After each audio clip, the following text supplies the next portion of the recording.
আমার ভোটার, আমার ভোট দরকার। এবার ইমান আছে না নাই, খাড়াইয়া মতে না বইয়া মতে, আমার এত দরকার কি? আমার ভোট দরকার। আমার দরকার একটা ভোট। কিন্তু যার আখেরাত দরকার,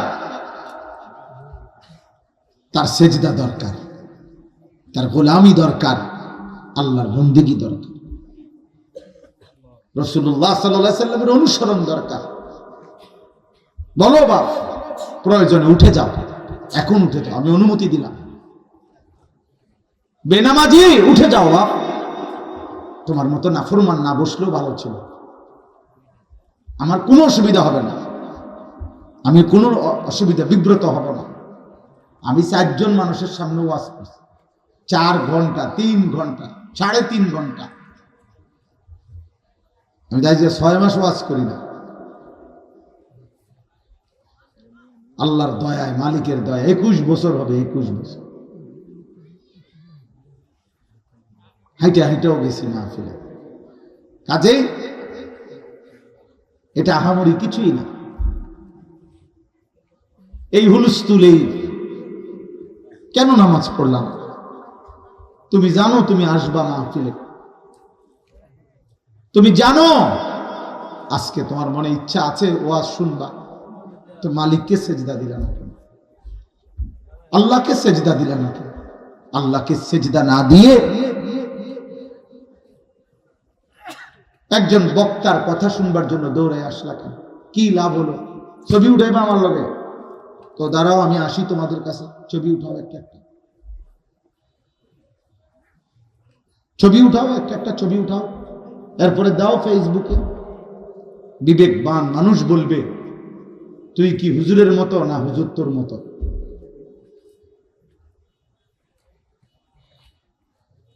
কি বুঝাইতে চাচ্ছ হুজুরের লগে ছবি উঠাইয়া? কি হুজুর তোমার মতো না তুমি হুজুরের মতো? এটা আগে বলো।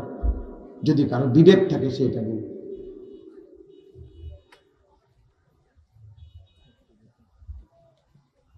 যদি ইনসাফ থাকে এটা বলো। অতএব দোস্ত আমার, বাবা আমার, প্রিয় সন্তান, ঠিক করলা না, ঠিক করলা না। সব গাদ্দারির শেষ আছে। এই পৃথিবীর তোমার চাইতে বড় অহংকারী মুতাকাব্বির, তোমার চাইতে বড় ক্ষমতাধর, তোমার চাইতে বড় বাহাদুর, তোমার চাইতে বড় অহংকারী বারবার আল্লাহকে বৃদ্ধাঙ্গুলি দেখাইছে। সকালে একবার রব ডাকছে হাইয়া আলাস সালাহ, বুড়া আঙ্গুল। দুপুরে একবার হাইয়া আলাস সালাহ, বুড়া আঙ্গুল। আসরে একবার, বিকালে একবার, সন্ধ্যায় একবার, রাতে। প্রতিবার নাফরমান বলছে না না, যাব না নামাজ, যাব না, যাব না, যাব না। আল্লাহ বলছে হাইয়া আলাল ফালাহ, আও না বান্দা, এটা কামিয়াবির রাস্তা। এই সেজদার মধ্যে শুধু সেজদা না, সফলতা, কামিয়াবি আছে এখানে, সফলতা আছে এখানে, দুনিয়া আখিরাতের সব প্রয়োজন পূরণ হবে এখানে। নাফরমান বান্দা বলে না, আমার লাগবে না। আল্লাহ, আমি আমার বন্ধু যে আমার 1 কাপ চা খাওয়ায়, আমি তার প্রতি কৃতজ্ঞ। যে আমার একটা বন রুটি খাওয়ায়, আমি তার সাথে 3 ঘন্টা হাঁটতে রাজি। যে আমাকে এত বড় সৃষ্টি দিয়ে লালন পালন করে, আমি তাকে একটা সেজদা দিত রাজি না। তোর চাইতে নিকৃষ্ট বেয়াদব আর কেউ নাই বেটা, তোর চাইতে বড় গাদ্দার আর কেউ নাই বেটা। গাদ্দার বেটা তুই, বেটা গাদ্দার বেটা। 10 টাকার বন রুটি খাবাইলে তো মানুষ তার সাথে কিছুক্ষণ চলে। যে লোকটা আমার একটা বন আর 1 কাপ চা খাওয়াইছে, 1 সপ্তাহ পরে যদি ডাক দেয় চল দোস্ত কদ্দুর হাইটা আসি, ও বলবে মাত্র 1 সপ্তাহ আগে আমারে একটা বন আর একটা চা খাওয়াইছে, আজগা কেমনে মুখের উপরে মানা করি, আচ্ছা যাই কদ্দুর। 10 টাকার কৃতজ্ঞতা যদি হয় এতটুকু, এত বড় সৃষ্টি জগৎ দিয়ে যিনি আমাদেরকে লালন পালন করছেন, তার কোনো কৃতজ্ঞতা নাই?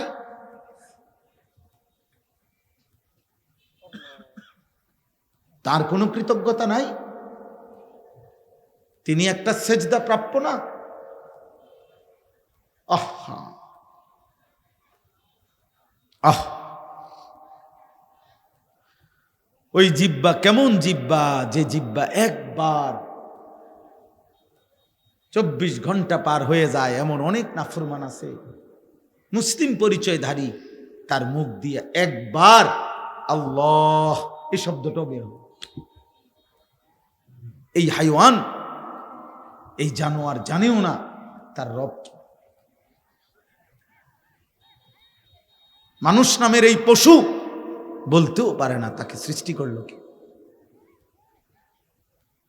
আহ, এক পেট খানা খাইলো দুপুর বেলা, আগে বা পরে নাফরমান একবারও বলল না মালিক আপনার শুকর।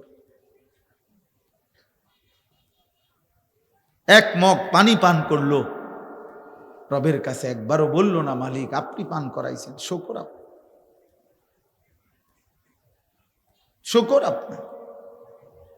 8 ঘন্টা রাত গভীর ঘুমাইলো, ঘুম ভেঙ্গে একবারও বলল না কে তারে ঘুম পাড়াইলো, কে তারে ঘুম থেকে জাগাইলো। এত অকৃতজ্ঞ মানুষ হয়, এত অকৃতজ্ঞ হয় মানুষ। প্রিয় সন্তান, ভাবো, তোমার যদি এক বিন্দু বিবেক থাকে, যার্রা পরিমাণ আকল থাকে, দিমাগ থাকে, যদি পাগল না হইয়া থাকো, যদি মাতাল না হও, যদি প্রতিবন্ধী না হও, যদি সুস্থ সবল স্বাভাবিক বিবেকবান কোনো মানুষ হইতে পারেন, প্রত্যেকেই ভাবেন, আপনারা বাবারা ভাবেন, আপনাদের চোখের সামনে আপনাদের ছেলেরা এক ওয়াক্ত নামাজ না পড়ে প্রতিদিন পার করে দিতেছে, আপনারা কোনো কান্না নাই, আওয়াজ নাই, কোনো শব্দ নাই, আপনারা আরামসে বিড়ি খাইতেছেন, চা খাইতেছেন, চা দোকানে গপ করতেছেন, আপনারা বসে বসে কেবল ভাত মাছ বিল্ডিং জায়গা জমি এরই হিসাব করতেছেন। আহা, এত বেখবর মুসলিম মা বাবা হওয়ার কথা না, মুসলমানের মা বাপ এত বেখবর হওয়ার কথা না, এত বেখবর হওয়ার কথা না। এত বেখবর হইলে সন্তান টিকে না, পরিবার টিকে না, ফ্যামিলি টিকে না। কোরআনুল কারীমের মধ্যে আল্লাহ তাআলা আলাদা আলাদা করে ব্যক্তির সংশোধনে কি করতে হবে তা বলছে, ঘরের সংশোধনে কি করতে হবে তা বলছে, পরিবারের সংশোধনের জন্য কি করা উচিত আল্লাহ কোরআনে বলছেন, একটি সমাজের সংশোধনের জন্য কি করতে হবে আল্লাহ তা বলছেন, একটি রাষ্ট্রের সংশোধনের জন্য কি করতে হবে তা আল্লাহ তাআলা বলছেন। নবী সাল্লাল্লাহু আলাইহি ওয়াসাল্লাম বিস্তারিত ব্যাখ্যা করে দিয়েছেন আল্লাহর নবী সাল্লাল্লাহু আলাইহি ওয়াসাল্লাম উম্মতকে বারবার বলছেন, কোরআন বারবার শিখাইছে। আল্লাহ আমাদেরকে হেফাজত করেন। অতএব আজকের শুরুর কথা এটা বললাম, তোমরা এতটা দ্রুত দৌড় দিয়ে আইলাম, অবাক লাগলো, এতগুলো ছেলে মাশাআল্লাহ অস্থির হইয়া দৌড় দিয়া 5 মিনিটের ভিতরে এই জায়গাটা খালি ছিল, এতগুলো মানুষ ছিল না। তোমরা এইভাবে দৌড়াইয়া সব আইলা। আপনারা ভাবেন, ইনসাফ করে দেখেন, তোমরা যাদের বয়স 30 বছরের নিচে, তোমরা হাত তোলো তো, তোলো ভাই, তোলো তোলো, লজ্জা করো, এমনি বলছি, তোলো। দেখেন, দেখছেন? নামো, হাত নামো। তাইলে বাবা এবার তোমরা বলো, এবার আমার একটা শুধু জরিপ কও, আমার একটা কথা বুঝতে, একজনই বুঝো, আমি ভোটের জন্য বলি না, কাজে সবাই সমানভাবে বুঝবে না বুঝবে এটা আমি জানি না, এটা মালিকের ফয়সালা। কিন্তু আমি একটা ছেলেই যদি বুঝো, আমি বলতে চাই এইখানে যে যদি 2, 4, 500 ছেলে হয়, ধরে নিলাম 500 ছেলে, তাহলে এই 500 জন কিশোর যুবক 30 বছরের নিচে যাদের বয়স, এরা ধরে নেন এরা সর্বোচ্চ এই আশপাশের 20 থেকে 30 কিলোমিটার জায়গার ছেলে, বোঝেন নাই হিসাবটা? সর্বোচ্চ 30 কিলো, তাহলে 30 কিলোমিটার। এখানে কোনো এখানে শ্রোতা নর্থ বেঙ্গল থেকে আসে না, হ্যাঁ ধরে নিলাম 30, তো এখানে পার্বত্য চট্টগ্রাম থেকে কেউ আসে নাই, এখানে কেউ রংপুর, দিনাজপুর, ঠাকুরগাঁও থেকে আসে নাই, এখানে বরিশাল, খুলনা থেকে কেউ আসে নাই। এখানেরই আশপাশের 20 থেকে 30 কিলো ধরলাম আমি সর্বোচ্চ। তাহলে দোস্ত, আমার কথাটা তুমি বুঝো, 30 কিলোমিটার এরিয়ার মুসলিম কিশোর যুবক 500 জন এখানে, এই 500 জনের মধ্যে যদি 450 জনে নামাজ না পড়ে, তাহলে এই জাতির সারাটা অঞ্চল, দেশটার হালাত কি? মুসলিম কিশোর যুবকের আমাদের ভবিষ্যৎ কি? এমন যদি হইতো যে পুরা বাংলাদেশ মিলাইয়া 10 কোটি মুসলমানের মধ্যে এই কয়জন শুধু নামাজ পড়ে না, তাইলে তো মনটারে বুঝাইত।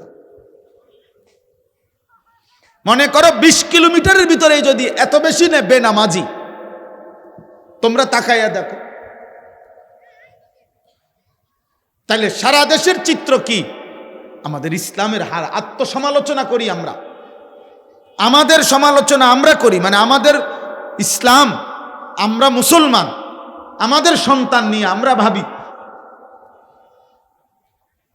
তাহলে আগামী দিনে আমাদের পরিণতি কি হবে? রাষ্ট্রের ক্ষমতায় কে যাবে না যাবে সেটা তো ভিন্ন বিষয় রে বাপ, কিন্তু জান, মাল, ইজ্জত, আব্রুর নিরাপত্তা হবে কিনা?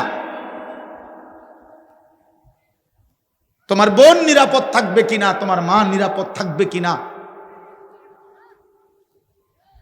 তোমার জীবনের নিরাপত্তা থাকবে কিনা? তোমার ছোট্ট ভাই 4 বছরের, 3 বছরের, ও আখলাকের উপরে, চরিত্রের উপরে আগামী দিনে বড় হবে কিনা?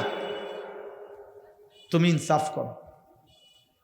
একটি সমাজের সংখ্যাগরিষ্ঠ মুসলমান যদি এভাবে আল্লাহর নাফরমানিতে ডুবে যায়, এর পরবর্তী জেনারেশন কি শিখবে?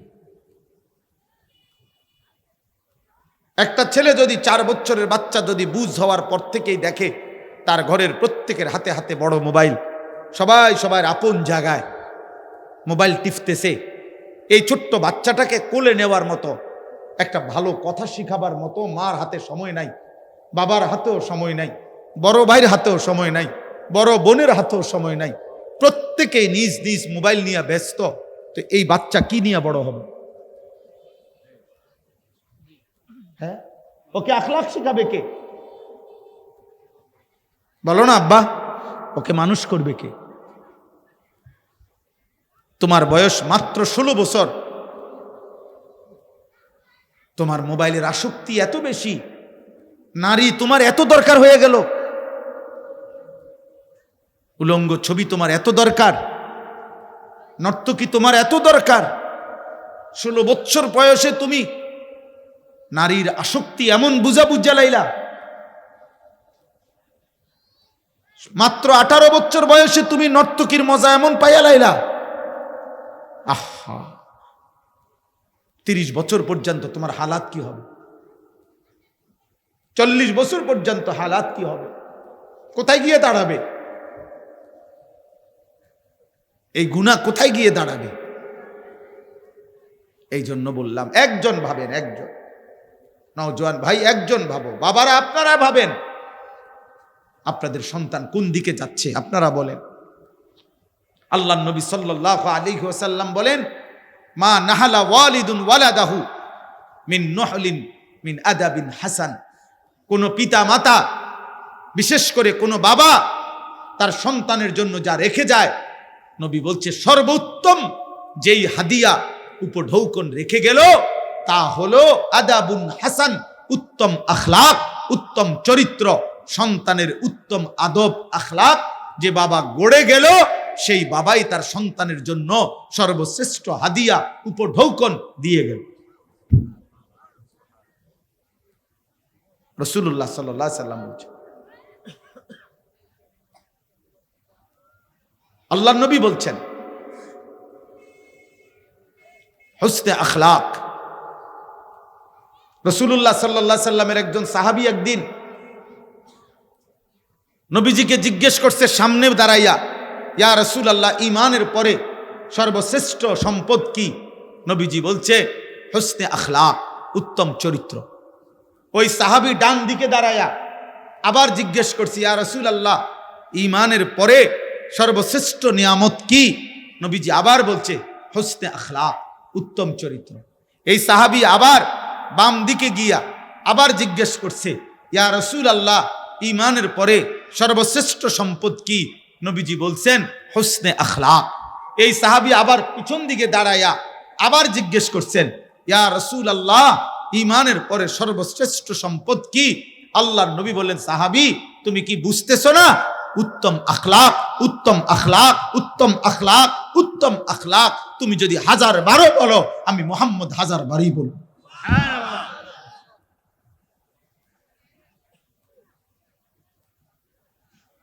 যার আখলাক নাই তার জীবনে কিচ্ছু নাই রে আব্বা।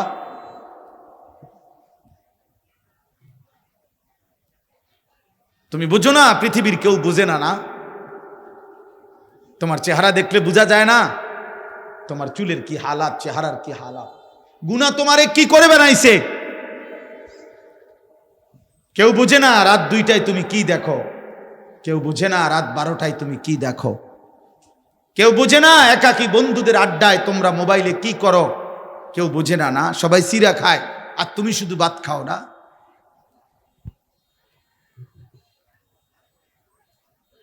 তুমি শুধু চালাক এই পৃথিবীতে, না, আর বাকি সব বোকা। হে যুবক, মনে রাখো, তোমার মোবাইল দিয়া, তোমার কথা দিয়া, তোমার আখলাক দিয়ে তুমি যতগুলো ছেলেকে নষ্ট করতেছ, আল্লাহর কসম, ওদের জীবনের সমস্ত গুনার সমপরিমাণ শাস্তি নাফরমান তোকে ভোগ করতে হবে। তোর মোবাইল থেকে যত ছেলে উলঙ্গ ছবি আর বেহায়া ছবি দেখছে, যতজনকে নষ্ট করার পিছনে তোমার অবদান ছিল, খোদার কসম, আল্লাহ ওয়াদা দিছে, লাহুম আযাবুন আলীমুন ফিদ দুনিয়া ওয়াল আখিরাহ। আমি আল্লাহ এমন নাফরমান যে অশ্লীলতা ছড়িয়ে দিল, বেহায়াপনা ছড়িয়ে দিল, অসভ্যতা ছড়িয়ে দিল, আমি তাকে দুনিয়াতেও আযাব দেব, আখিরাতেও আযাব দেব। আমি তোকে অপমান করব, আমি তোর বংশে পর্যন্ত অপমান করব। এজন্য কোনো নাফরমান পাপী আর কোনো দিন মানুষ নামে পৃথিবীতে উচ্চারিত হয় না। বা পরে আজীবন মানুষ পাপের নামে ডাকে। কোনো সুদখোরকে মানুষ আর মানুষ নামে ডাকে না, এরপরে তাকে আজীবন মানুষ সুদখোর বলে। কোনো নেশাখোরকে মানুষ আর মানুষ নামে ডাকে না, বলে সুদ, নেশাখোর, মদখোর, গাঁজাখোর, বাবাখোর। কোনো জুয়ারিকে মানুষ আর মানুষ নামে ডাকে না, বলে ও একটা জুয়ারি, ও একটা জুয়ারি। কোনো জেনাকার, ব্যভিচারীকে মানুষ আর মানুষ নামে ডাকে না। একটা চরিত্রহীন, একটা লম্পট, একটা জেনাকার, একটা ব্যভিচারী, একটা অসৎ, এই ছাড়া অন্য নামে বলে না। তোমার কপালে এটাই জুটবে, অন্ধকারের গুনাহ। আল্লাহর নবী বলছে, উম্মত, তোমার রাত্রি গভীরের একাকী গুনাহ, অন্ধকারের, খোদার কসম নবী বলছে, দিনের আলোতে আল্লাহ তোমার চেহারায় ভাসায় দিবে। ইউরাফুল মুজরিমুনা বিসীমাহুম, কোরআনে আল্লাহ বলছে, প্রত্যেক পাপীকে চেনা যাবে তার গুনার চিহ্ন দেখে। গুনাই বলে দিবে, গুনাই বলে দিবে, গুনাই বলে দিবে। এক বেলা নামাজ পড়তে মন চায় না, কারণটা কি বোঝো না? গুনাহ। মসজিদে তোমার আজান হয়, তোমার কলিজার মধ্যে একটু নড়েও না, কারণটা কি? তুমি আস্তে, আজান হইছে, মুসল্লি মসজিদে ঢোকে, তুমি আস্তে এক সাইডে চলে গেলা। আহা, আমি বলি, আমি যে বলছি একটু আগে, আবারও বলি, প্রিয় ছেলেরা, বাবারা, একটা ছেলে মনে রাখো, যদি বিবেক থাকে তাকাইও, কোনো মসজিদে যখন আজান হয়, তা আজানের শব্দ শুনলে সর্বপ্রথম যেই প্রাণীটা ভাইগা যায় ওটা হলো কুত্তা। এটা কুত্তার স্বভাব। কুত্তা আজানের আওয়াজ শুনলে ঘেউ ঘেউ করে, খেউ খেউ করে, আর ওইখান থেকে সরে যায়। এটা কুত্তার স্বভাব, তাকাইয়া দেখো। এই জন্য তুমি যখন চলে যাও আজান শোনার পরও মসজিদ ডিঙ্গাইয়া, তো সুযোগ থাকলে কুত্তার লগে একটা সেলফি উঠাইও, কারণ তোমরা দুইজন তো বরাবর। যদি সম্ভব হয় ওর সাথে একটা ছবি উঠাইও, সবাইকে জানায়ও আমরা দুইজনকে কেমন লাগতেছে, কমেন্টসে জানাবেন, সবাই জানাবে একরকমই লাগছে। ওইটাও পেশাব করে পানি নেয় না, টয়লেট পেপারে ঢিলা কুলুক ব্যবহার করে না তুমিও, ওইটাও সেজদা দেয় না তুমিও। তাবাকান নালু বিন নাল, এক জুতা আরেক জুতা সমান হয়েছে। এটার আরবিতে কয় আর কি, তাবাকান নালু বিন নাল, দোনো জুতা সমান হয়েছে, ঠিক মতো লাগছে। মানুষ কয় না জুতা পায়ে লাগছে নি দেখো, তো বলে যে হ্যাঁ ওই যে দেখো অসভ্য, অসভ্যই নিজে হাসে। এবার বলো কেমন লাগলো, এবার হেরে ধরো। এটাই আমি বলছি, এটাই বলছি ভাইয়া, মানুষ কোনোদিন ভালো নামে ডাকে না, তোমাকেও না, কাউকে না। কোনো পাপী কোনোদিন মানুষের চোখে সম্মানিত হয়, মানুষ বোঝে। অফিকা উয়ুবুন ওয়ালিন্নাসে আয়ুনুন, আরবি ভাষার একটা গুরুত্বপূর্ণ প্রবাদ। আরবি ভাষায় বলা হয়, তোমারও দোষ আছে, মানুষেরও চোখ আছে। তোমারও কি আছে, মানুষেরও কি আছে, মানুষ বুঝে, মানুষ বুঝে। মানুষ জুনায়েদ বাগদাদিকে ডাকাইত বলে না, ডাকাইতের জুনায়েদ বাগদাদি বলে না। মানুষ ইমানদারকে চরিত্রহীন বলে না, চরিত্রহীনকে, লম্পটকে ইমানদার বলে না। অতএব এটাই সত্য। আমি বললাম ভাই, প্রিয় ভাই, নিজের উপরে দয়া করো। তোমার কথা শুধু তোমারে বললাম, এই পৃথিবী বাদ দাও, ঠিক আছে, তুমি স্বার্থপরের মতো হইলেও কমপক্ষে নিজের নিয়ে একটু ভাবো, তবুও নিজেকে নিয়ে ভাবো। মহান আল্লাহ পাক রব্বুল আলামিন আমাদেরকে বারবার এটা বলছেন, বান্দা আমি সূরা ফাতিহার প্রথম 4টা আয়াত পড়ছি, এই উদ্দেশ্যে বুঝাইতে চাইছি, লম্বা ব্যাখ্যা না, শুধু এই ছোট্ট কথাটাই বলতে চাইছি যে আল্লাহ তাআলা আমাদেরকে শুরুতে বলছে সূরা ফাতিহা, প্রতিনিয়ত বলছে, প্রতিদিন আমাদের জবান দিয়া, সেই সকাল, ফজর, জোহর, আসর, মাগরিব, এশা, প্রত্যেক রাকাতে আল্লাহ আমাদের মুখ দিয়া উচ্চারণ করায় আলহামদুলিল্লাহ সূরাটা। একবার যেন বান্দা 1 মিনিটের জন্য ভুলে না যাও, ভুললে বিপদ আছে রে বান্দা। এই জন্য আল্লাহ বলছে সকালে বলো আলহামদুলিল্লাহ, দুপুরেও বলো, বিকালেও বলো, সন্ধ্যায়ও বলো, রাতেও বলো, আউয়াবিন পড়লেও বলো, এশরাক পড়লেও বলো, চাষ্ট পড়লেও বলো, তাহাজ্জুদ পড়লেও বলো, 5 ওয়াক্ত নামাজ পড়লেও বলো, যত নফল পড়বা আলহামদুলিল্লাহ পড়ো, যত সুন্নত পড়বা আলহামদুলিল্লাহ পড়ো, ওয়াজিব নামাজ পড়বা আলহামদুলিল্লাহ পড়ো, ফরজ নামাজ পড়বা আলহামদুলিল্লাহ পড়ো। বান্দা ভুইলো না, এটা তোমার খুব দরকার, খুব দরকার, খুব দরকার, খুব দরকার, বারবার দরকার, মনে রাখা দরকার, ভুলে না যাওয়া দরকার। কি কি বলতে চাইছে আল্লাহ প্রথম 3 আয়াতে আমাদের কাছে সংক্ষেপে আল্লাহ তাআলা একটা ভারসাম্যপূর্ণ কথা বলছে। আলহামদুলিল্লাহি রাব্বিল আলামিন, আল্লাহ বলছে বান্দা সমস্ত প্রশংসা আল্লাহর জন্য। কেন আল্লাহর জন্য সব প্রশংসা? আল্লাহ বলেন সব যে আমার, কথা বলে না, সব কার? এই কায়নাতে যেখানে যত আয়োজন, সব হাসি, সব ভালোবাসা, সব সুন্দর, সব কিছু আমার। তো আমার প্রশংসাটা তো কার হবে বান্দা বলো? আলহামদুলিল্লাহ, আলহামদুলিল্লাহ, আল্লাহর প্রশংসা। আল্লাহ বলেন রব্বিল আলামিন, আমি শুধু এই সৃষ্টি জগতের সৃষ্টিকর্তা না, বরং আমি এই জগতের সব কিছুর রব, পালন কর্তা। এই আজানের জবাব দেন, একটা আজানের জবাব দিলে উঠেন না, উঠেন না, নামাজের সময় দেওয়া হবে, এই 2-4 মিনিটের সময়। আল্লাহু আকবার, আল্লাহু আকবার, আল্লাহু আকবার, আল্লাহু আকবার। কয়টায় জামাত? 7টায়। নামাজ কয়টায়? 7টায়।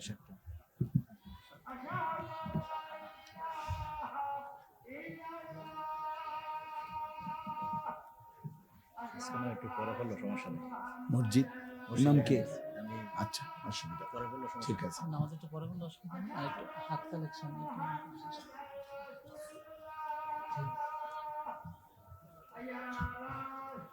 10 মিনিট দেরিতে নামাজ হবে, এই জন্য উঠাউটি করেন না, নামাজের সময় দেওয়া হবে। ইমাম সাহেব আছেন, ইমাম সাহেব লগে লইয়া লইছে।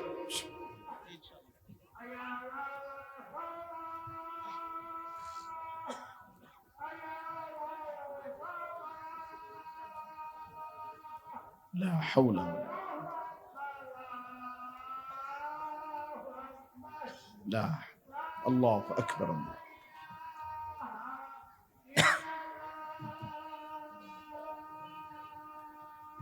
لا إله إلا الله. اللهم صل على محمد النبي الأمي وآله وسلم تسليما. اللهم رب هذه الدعوة التامة وسيلة والفضيلة وبعد إنك لا تخلف الميعاد. আজানের জবাবে আশহাদু আন্না মুহাম্মাদার রাসূলুল্লাহ এটা যখন মুয়াজ্জিন বলে, তো আমরা যারা শুনে তাদেরও দায়িত্ব হুবহু এটা বলা, এরপরে সাল্লাল্লাহু আলাইহি সাল্লাম বলবে। কিন্তু শুধু আশহাদু আন্না মুহাম্মাদার রাসূলুল্লাহ মুয়াজ্জিন বলছে মনে করেন, আমরা যদি বলি শুধু সাল্লাল্লাহু আলাইহি সাল্লাম, তাহলে আজানের জবাব হবে না। নবীজি সাল্লাল্লাহু আলাইহি সাল্লাম বলছেন মুয়াজ্জিন যেটা বলে তোমরা হুবহু সেটা বলো। তো মুয়াজ্জিন যে আশহাদু আন্না মুহাম্মাদার রাসূলুল্লাহ এই বাক্য পুরোটা কইলো, তা আপনি এটা বলতেন না, এইটা বলতে হবে। এরপরে বলবেন আলাদা সাল্লাল্লাহু আলাইহি ওয়াসাল্লাম, এটা তো স্বাভাবিক ডিউটি, মানে সবসময়ের ডিউটি। নবীজির নাম যখনই শুনবেন তখনই পড়বেন, তো এটা তো কমন ডিউটি। কিন্তু এখন একটা বিশেষ যে মুয়াজ্জিন যেটা বলছে এটা বলতে হবে। 2 নাম্বার হলো নবী সাল্লাল্লাহু আলাইহি সাল্লামের হাদিসের কিতাবে, নবীজির হাদিসের বর্ণনা হলো সব কিতাবে যে নবীজি বলছেন আজানের পরে দুরূদ শরীফ পড়তে, এরপরে দোয়া পড়তে। আমরা পড়ছি আলহামদুলিল্লাহ। আজানের পরে দুরূদ শরীফ, এরপরে দোয়া, এটাই হাদিসে আছে, এটা নবীজি সাল্লাল্লাহু আলাইহি সাল্লাম থেকে বর্ণিত আছে, আমরা এর দূরে পাইছি। এর অতিরিক্ত যারা করে এটা উনারা পাইছে, আমরা পাই না। এটা আমাদের জ্ঞানের কমতি, আমাদের জ্ঞানের ঘাটতির কারণে আমরা আজানের আগে দুরূদ শরীফ কোন হাদিসের ভিত্তিতে পড়ে এটা আমরা পাই নাই। এটা আমাদের কমতি, আমরা তালাশ করে চাইছি, বাত্তি দিয়ে খুঁজা চাইছি, পাই না। এখন যারা পড়ে ওনারা পাইছে, আলহামদুলিল্লাহ। আমনে পাইলে আমনে পড়েন, বুঝেন নাই কথাটা? যিনি পাইছে এটা উনি পড়ে, তো ওই জন্য ওনারা পড়ে কেন এই দলিল দেওয়া আমার দায়িত্ব না, ওনার দায়িত্ব। কথা বোঝেন নাই? মোহাম্মদুল্লাহ যে পরে এটা হে দায়িত্ব দিব, হের দায়িত্ব হে দলিল দিব। আমারটার দলিল আমি বলছি যে এটা যে সবাই জানে, সব কিতাবে আছে। নবীজি সাল্লাল্লাহু আলাইহি সাল্লাম বলছেন আজানের পরে তোমরা দুরূদ শরীফ পড়ো, অতঃপর আমার উপরে কি পড়ো? এই দোয়া এটা পড়ো। আল্লাহ আমাদেরকে বুঝার তৌফিক দান করেন। তো আমি বলতেছিলাম, আমি শেষ করে দিচ্ছি। আল্লাহ, আমরা 7:10 ইনশাআল্লাহ বা 15-তে আমরা নামাজ পড়বো ইনশাআল্লাহ, অজুর সময় দেওয়া হবে। তাইলে আল্লাহ তাআলা বললেন বান্দা আলহামদুলিল্লাহি রব্বিল আলামিন, আমি শুধু সৃষ্টিকর্তা না, বরং আমি রব। আমি আল্লাহ কি? রব। রব মানে কি? পালনকর্তা।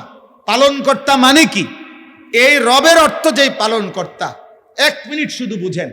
আল্লাহ তাআলা বলছেন রব মানে কি? তাফসীরে আছে তাবলীগুশ শাইই ইলা কামালিহি শাইআন ফাশাইআন, কোন জিনিসকে তার অনস্তিত্ব থেকে অস্তিত্বে এনে এরপরে প্রথম সেকেন্ড থেকে পূর্ণতার শেষ পর্যন্ত প্রতি ঘন্টা, প্রতি মিনিট, প্রতি সেকেন্ড, প্রতি মুহূর্ত যিনি যখন যা প্রয়োজন ওই সৃষ্টি বুঝুক বা না বুঝুক, জানুক বা না জানুক, তিনি নিজ থেকে সরবরাহ করে যাচ্ছেন প্রতি মুহূর্তে, প্রতি সেকেন্ডে, প্রতি ক্ষণে।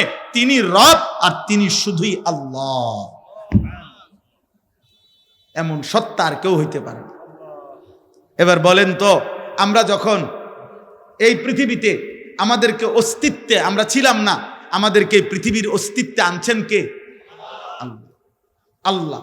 এবার আল্লাহ আমাদেরকে মায়ের পেট থেকে বের করার পর আমাদের খাদ্য পানি সবকিছুর প্রয়োজনীয় পৌঁছানোর দায়িত্ব নিছেন কত বছর বয়সে? 4 বছর বয়সে, 2 বছর বয়সে। কখন থেকে? সৃষ্টির প্রথম মুহূর্ত থেকে। প্রথম মুহূর্ত। আল্লাহ এই দায়িত্ব ছেড়ে দিবেন কোন বছর?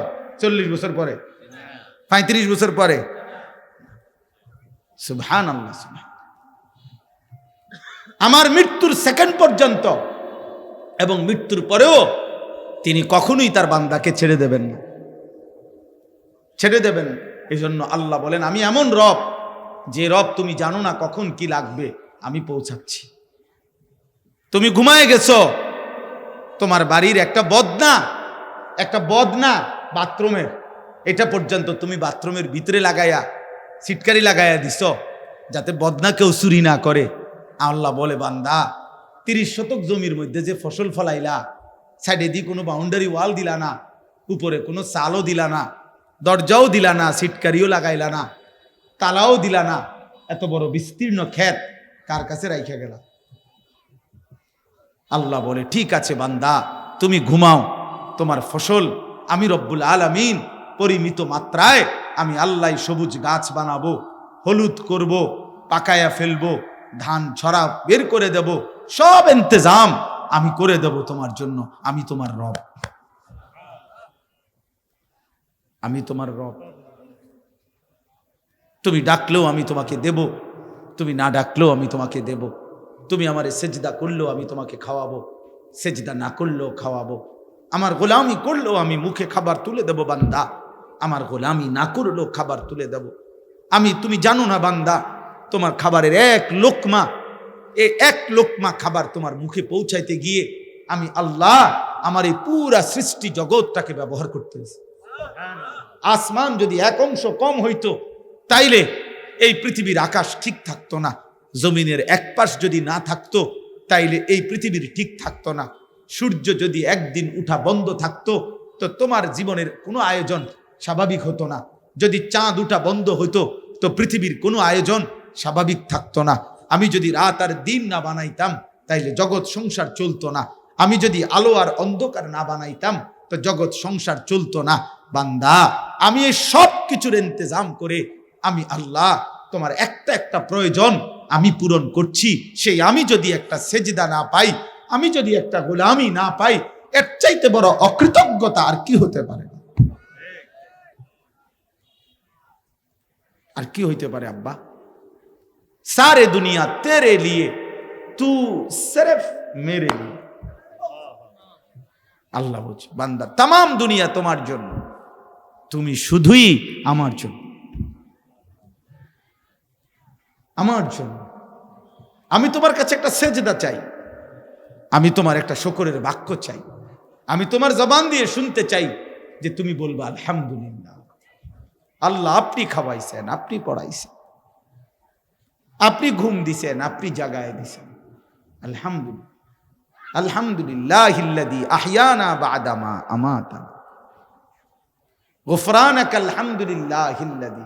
আল্লাহ, পায়খানাও যদি জমে থাকতো পেটে, আমি বাঁচতে পারতাম না। পেশাব যদি আটকায় যায় মাওলা, আমি বাঁচবো না। আপনি আমার পেশাব, আপনি আমার পায়খানা পরিমিত মাত্রায় আমার শরীর থেকে বের করে দিয়েছেন। আলহামদুলিল্লাহ, আপনার শুকর মাওলা। আলহামদুলিল্লাহ জীবন এমন এক শব্দ বাবা, যে শব্দ মানুষের জীবন বদলে দেয়, প্রতি মুহূর্তে আল্লাহর দিকে ফিরাইয়া দেয়।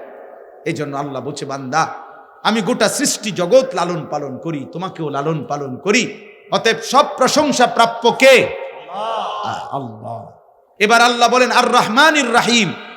আমি কারো চাপে পড়ে, কারো বাধ্য হয়ে, নিরুপায় হয়ে, কারো ভয়ে, কারো ক্ষমতার ডরে আমি আল্লাহ রিজিক দিচ্ছি না, লালন পালন করছি না। বরং আমি রহমান, আমি দয়ালু, আমি দয়ার সাগর, মহাসাগর, আমি পরম করুণাময়, আমি মেহেরবান। এই দয়ার কারণে, মায়ার কারণে আমার গোটা সৃষ্টি আমারে ডাকলো খাওয়াই, না ডাকলো খাওয়াই, সেজদা দিলেও দেই, না দিলেও দেই। এবার আল্লাহকে যদি বলেন আল্লাহ, এবার আল্লাহ বলে মালিক ইয়াউমিদ্দিন। এই ভাই শেষ কথা শুনেন, আল্লাহ বলে বান্দা তবে দুনিয়া তো আমি দয়া মায়া করে ডাকলেও দেই, না ডাকলেও দেই, কিন্তু এই কথা মনে করে তুমি ভেবো না আমি এভাবেই ছেড়ে দেব, আমি খুব দয়া দেখাচ্ছি বলে তুমি মনে করো না আমি আল্লাহ আর কিছু বলবো না। না, আল্লাহ ভারসাম্য করে দিছে, ব্যালেন্স করে দিছে। মালিকি ইয়াউমিদ্দিন, আমি কিন্তু সাথে সাথে বিচার দিনের মালিক, আমি কিন্তু বাদশাহ, আমি কিন্তু রাজাধিরাজ, আমি কিন্তু সবচেয়ে ক্ষমতাধর। আমি দুনিয়ার জমিনে দয়া করে যত কিছু দিছি এই সব কিছুর একটা একটা বিন্দু, একটা নিঃশ্বাস, একটা চোখের পলক আমি হিসাব নেব, হিসাব। আজ সব দিলাম, সেদিন সব হিসাব নেব। কাজে এদিক সেদিক ঘুরা কুলাই থাকতা না তুমি আমার সাথে, আমি নিয়ে আসবো তোমাকে হিসাব নিয়ে। মালিকি ইয়াউমিদ্দিন, এই যে ভারসাম্য, সব দিলাম নাও, তবে আবার ফেরত নেব, আবার হিসাব নেব। এখন সব দিলাম, যাও। এই জন্য শেষ কথা হলো, আল্লাহ আমাদেরকে এটা শিখাইছে, বান্দা যেহেতু তুমি বুঝো যে আমি সব দিছি দেব, কিন্তু আমি কিন্তু সব হিসাবও নেব। যিনি বাদশাহ তিনি পুরস্কার যেমন দেন তিনি শাস্তিও দেয় না? হ্যাঁ, আমি মালিক, আমি মালিক, আমি বাদশাহ, আমি রাজাধিরাজ, আমি বিচার দিনের মালিক। আমি যেমন পুরস্কারও দেব তেমন শাস্তিও দেব। অতএব শেষ কথা হলো, আল্লাহ বলে বান্দা অতএব যদি এটা বুঝে থাকো তাহলে তুমি বিবেক দিয়ে এটা বুঝে নাও, ইয়্যাকা না'বুদু ওয়া ইয়্যাকা নাস্তাঈন। অতএব তোমার উচিত দিল থেকে আল্লাহকে কথা বলা যে আল্লাহ যেহেতু আপনি আমাকে সব দিয়েছেন, এই হিসাবেই আপনি আমার কৃতজ্ঞতা পাওয়ার উপযুক্ত। আবার সাথে সাথে এই ভয়ও দেখাইছেন যে আপনি হিসাব নিবেন, কাজে এই হিসাবেও আমি উল্টা পাল্টা করা ঠিক হবে না। অতএব আমি মেনে নিচ্ছি, আমি আপনার গোলামি করব। ইয়্যাকা না'বুদু, এবার শুধু শেষ, ওয়া ইয়্যাকা নাস্তাঈন। আল্লাহ আমি ফয়সালা নিছি আপনারে মানব, আপনার গোলামি করব, তবে আমি দুর্বল মানুষ। আল্লাহ আমি দুর্বল, কমজোর, আমি অক্ষম, আপনার কাছে আমি ওয়া ইয়্যাকা নাস্তাঈন সাহায্য প্রার্থনা করছি, আপনি আমারে সাহায্য কইরেন।